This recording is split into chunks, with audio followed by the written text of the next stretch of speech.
Please enter your access code followed by the pound key.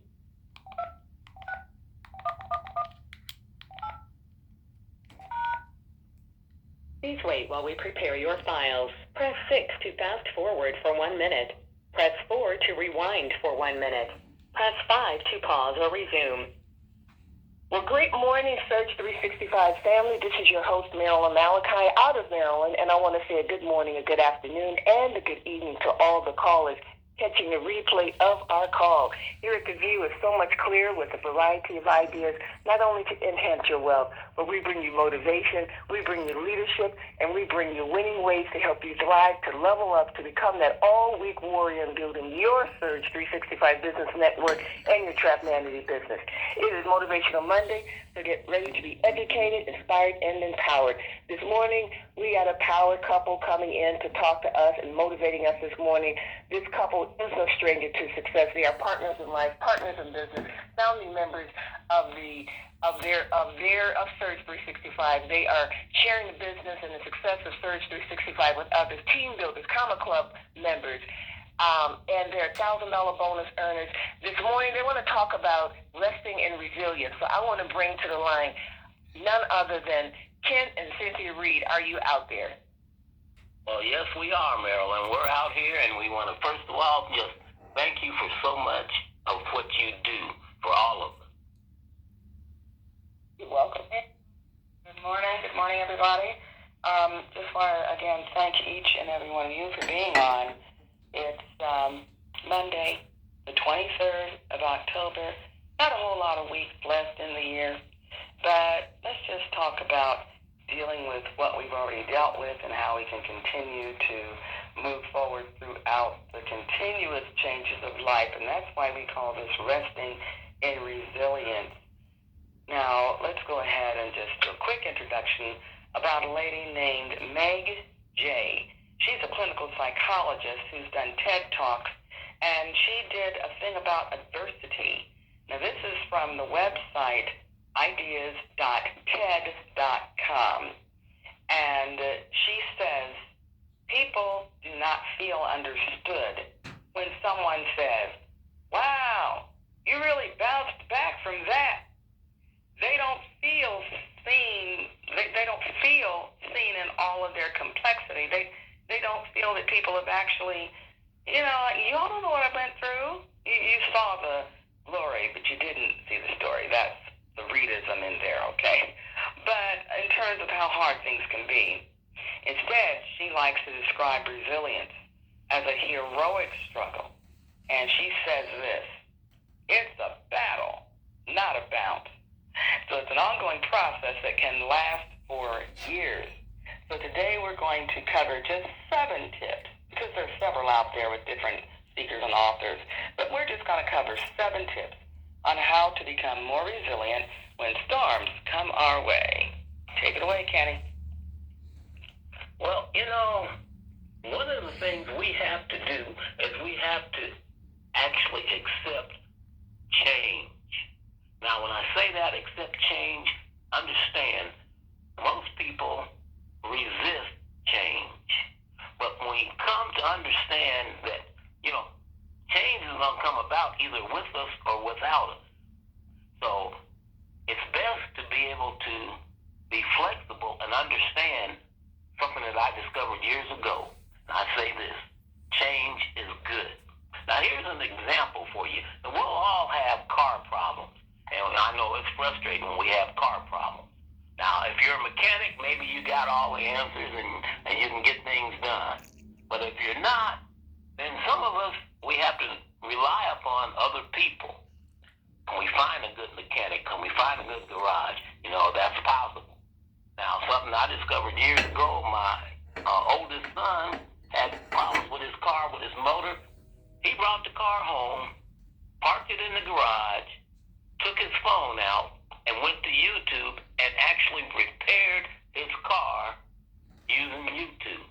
So, once again, accepting the fact that change is going to come, but let's be flexible enough to understand that it doesn't stop us. We can keep moving forward.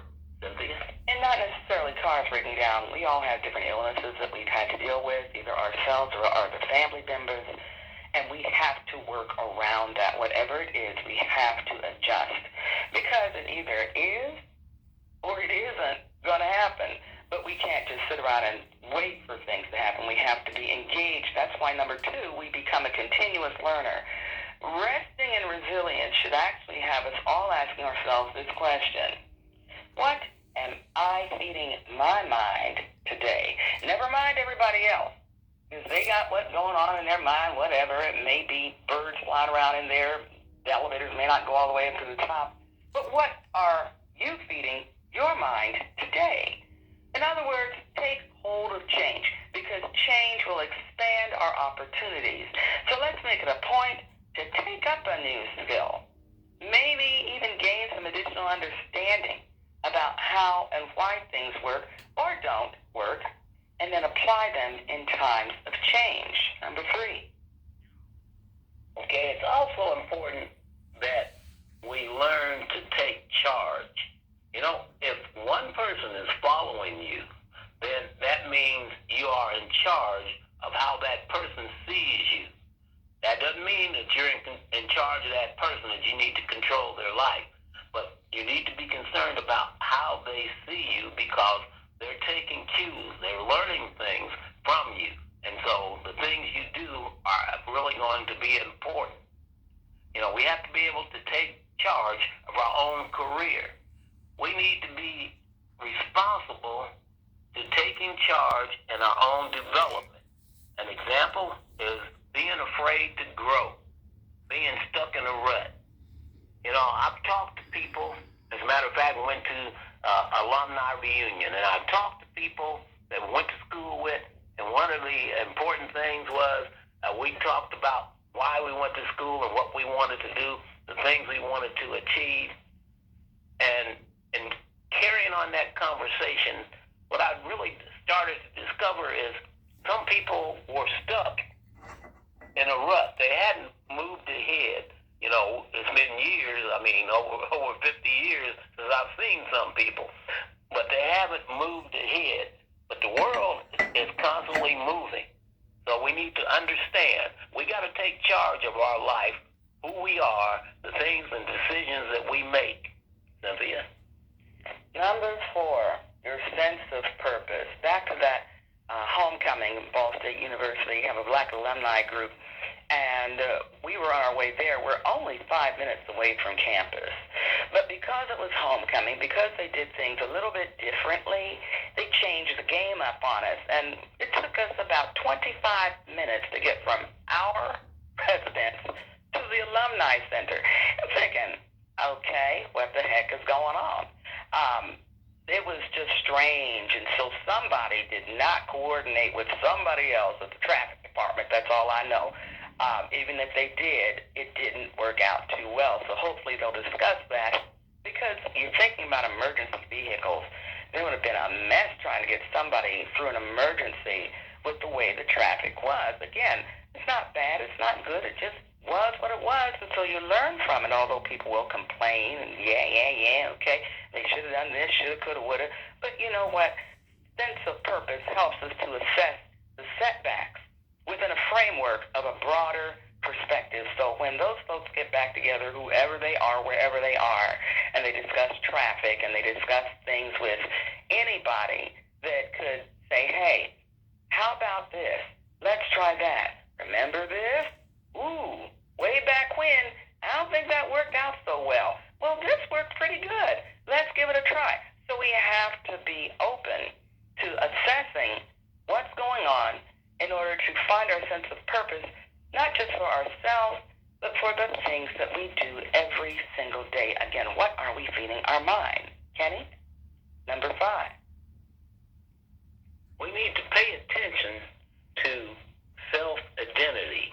Yes, we need to know who we are. You know, we have to understand we're more than just an employee. We're more than just a title. Some people feel empowered because they have a title placed in front of their name. But does that really make them any more important than anyone else? You know, apart from our own career or business, what makes us feel good about ourselves? And ask yourself, is owning a business found on your birth certificate? I'd be willing to bet you it's not. But being resilient means knowing what's important, whether we own a business or not, knowing what's important for us in life and how we identify ourselves and other people for how they can see us. Cynthia? Number 6, cultivate relationships. That sounds so simple because we can just get on social media and push a button and make a brand new friend. Isn't that wonderful? But what is it about that so-called friend? Are they just a nosy person? Are they someone that you haven't seen for years and you're so glad they reached out to you? Are they folks that just want to try to sell you and get you in one of them things? What is it that you're cultivating? So again, if you talk about the sense of purpose, all the things that we already mentioned this morning or whenever you're listening to this call, what is it that you're trying to grow? Cultivation means growing. It means fertilizing. It means pulling out the weeds. It means digging around the soil. It means getting your fingernails dirty. It means work. It may mean losing a few hours of sleep. Don't continue to do that because your immunity will nosedive if you don't get the proper rest. That's the testimony from yours truly right here. And the whole idea of just developing and nurturing a broader network of personal and professional relationships is so important. Quick case in point. Our school, Ball State University, was in the journalism department when I was working on my master's degree. And we helped to start the first NABJ, or National Association of Black Journalists chapter in the state of Indiana at any university. Now, folks, it was a struggle because we were right here in Montucky, Indiana, and it was a little bit of a culture shock for some folks, but I met a young man. I said, you know something? This young man running around here with the photography, and he was pointed out by one of the speakers as doing a great film documentary, and I'm always into documentaries. I like to call them rockumentaries because you're rocking a subject, so what's it all about? And so I literally, after the event was over, I went up to the young man. I said, hey, I'd love to see a link for your documentary because I'm really impressed about what I heard about you. Young, humble young man. I said, besides, I'm glad to see the fruit of the efforts that were done back in 1989 when I was getting my master's degree, because I heard you say that you were a member of NABJ, and he found out that I was one of the founding members of it. That young man was about to shake my hand off my wrist. I said, hey, it's not about me. I'm just saying. But then he wants to connect, that broader scope, that connection, and we are going to connect. Even talked about mentorship and the importance of that, because here I am, on the edge of 70 years young, and here he is, barely in his 20s, and we made a connection. So that's a new relationship cultivated that we don't know where it's going to go to bless somebody else's life. Mr. Reed, let's do number 7. Number 7 is actually reflect. Now, to reflect can actually encourage learning about how we see things. Because when we reflect, we can look back and we can see the changes that we made along the way. And we can see, as we reflect, we look and project ahead and look at things as they could be. So we know and we're aware of the fact that things will grow and change will come about. So we're mentally looking at things. Then we feel more confident about learning new things. So let's reflect on the past and let's project it towards the future. Always understand, as we look at the past and we look at what we've gone through, what we've experienced, we can always do better. We can make changes. Remember, change is good. Cynthia? And we're going to reflect on all the things that we hope will help us all reflect, cultivate relationships, pay attention to our self-identity, to find our sense of purpose, to take charge, to become a continuous learner, to accept change, and as Meg J. said, sometimes it's a battle battle, not a bounce. It's an ongoing process that can last for years. And speaking of years, we hope you have an excellent rest of the year. We hope you have an excellent rest of the week. So, Marilyn, back to you.